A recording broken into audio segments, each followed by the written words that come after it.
Dr. Coronas, what are you thinking right now?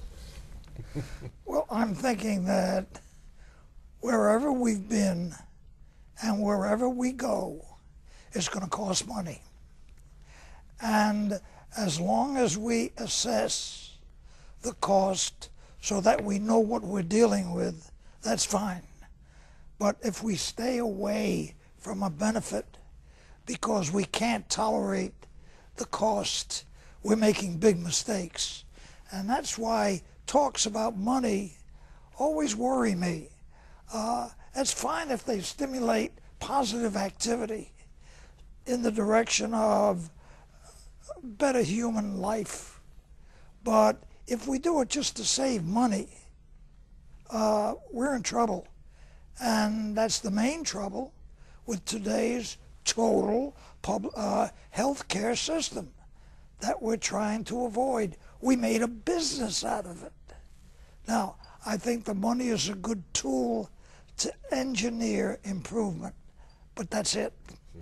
Yeah, I met Dr. Helen Morrow, and one of the things that she said to me was, you know, oh, good luck, you're like the little puppy that's just coming out, and you know, this can be your passion. She said, but in 10 years, you're going to be tired. There's not going to be a message to get out anymore, and that's the concern, is that it goes beyond these little bitty babies in NICU. It goes, you know, for a lifetime.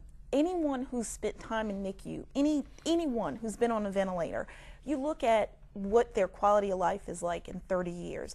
These are people that have been through speech therapy, they've been through, you know, all kinds of school training, they've been through physical therapy, they've now got lung problems, they've got brain problems, they have so many future problems that from a healthcare standpoint, that's one of the things that people all over the world should say, we need to do something. We need to do something to improve the quality of life for individuals all over, you know, I mean, not just in Memphis. But the infant mortality issue starts a snowball of lifetime issues for people. That's true.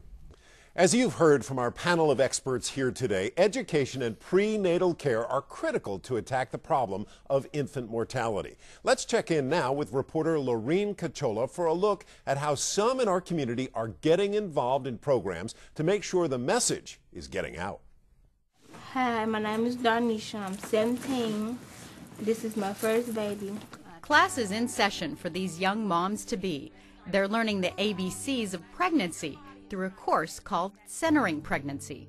We have 10 young ladies per group. We have them for 10 sessions during their pregnancy. So basically we've got them for 20 hours their entire pregnancy. There's a lot that we can get done in 20 hours. We do all the traditional assessment stuff. We do blood pressures, we do weights, we measure tummies, we listen to babies, and we make sure everything's okay. Just about every topic of parenting is covered, and no topic is off limits. And since reducing stress is a key component of a healthy pregnancy, instructors here create a light, enjoyable, positive atmosphere for learning.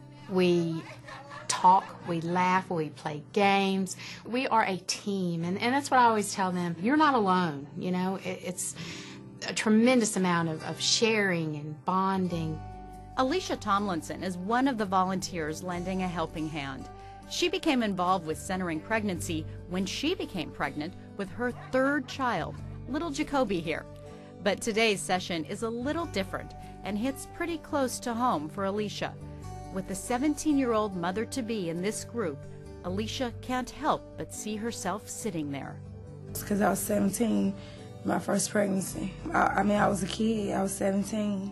Then I came today and saw a 17-year-old still in school and expecting a baby. That was me. I have 17, 15-year-old girls, and I wish I had, you know, this way of having prenatal care when I was pregnant with them. It's just, it's a better way. This is a great educational tool to have. Prenatal education is just one part of what groups like Centering Pregnancy are accomplishing, because these healthcare workers know the birth of a child is only the beginning of a long learning process. It's good to see all of you here today. Welcome back to A Mother's Heart. We are A Mother's Heart, and we're impacting generations one mother at a time. That's exactly what we do. We approach every situation from that standpoint of knowing that what we do is not just for the mother that's standing before us or her baby, but the good positive things that we help to influence them will impact generations to come after them. Angela Rogers and her team of volunteers provide a variety of training. We've had nurses to come in. We actually have people who have come in and taught our CPR classes. We have Red Cross volunteers. We have licensed social workers who come to give instruction and direction about everything that affects a child. That's what we're here to learn, is what is appropriate, discipline. There's even a lesson on budgeting. We have people who donate things like Pampers, wipes, milk, everything a baby needs, bottles, bibs, whatever. And so in order to teach responsibility, we provide what's called a mother's heart dollar. They earn them first by coming and learning what we're doing, learning about being a mom. And then when they need things for the baby, then it's a monetary value. Whatever it costs in the store is what it costs with a mother's heart baby closet. Okay, cool, good deal. Thank you, ma'am. Learning and earning in more ways than one. 17-year-old Shimar Daniel, mom to 18-month-old TJ, is certainly benefiting from the emphasis the team here at A Mother's Heart places on education and job training. Last week I graduated from high school. I'm so happy. Out of 245 seniors, I graduated number 6 in my class with a 3.56 GPA, and I'm in a National Honor Society. I did just get a job today, actually. It's kind of why I'm all dressed up. The skills Shimar is learning from Angela are going a long way towards helping her care, not only for TJ, but for herself as well. She talked about how to raise the baby, but she also talked about how to raise yourself. Because we're young, we're teenagers, and most of the girls I go to school with, we're kind of on our own. It's like you teach yourself. That's why organizers of groups like A Mother's Heart, Centering Pregnancy, and many others feel it's so important to provide this help and the knowledge of parenting problems to more young ones much earlier. We would like to take our program to the schools. That is our next goal, and if we can do that, then we can attack the problem pretty early, and that would be great. Like small stones dropped into a pond, the efforts of healthcare workers, politicians, activists, volunteers are all creating ripple effects that will hopefully be felt worldwide. It affects society, and these children are the future of our society, and so that's why it's so important. I believe that Memphis really can turn this around, and if we can bring the rates down just a little bit in Memphis, we can take it across the country. Absolutely. This will work because not to work is not an option.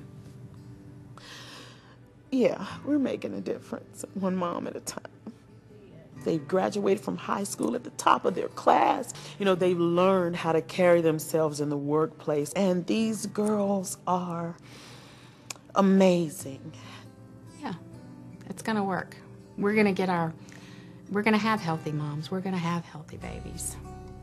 We got to believe that we can do that, and if we all work together, we can. Yeah, it's going to work.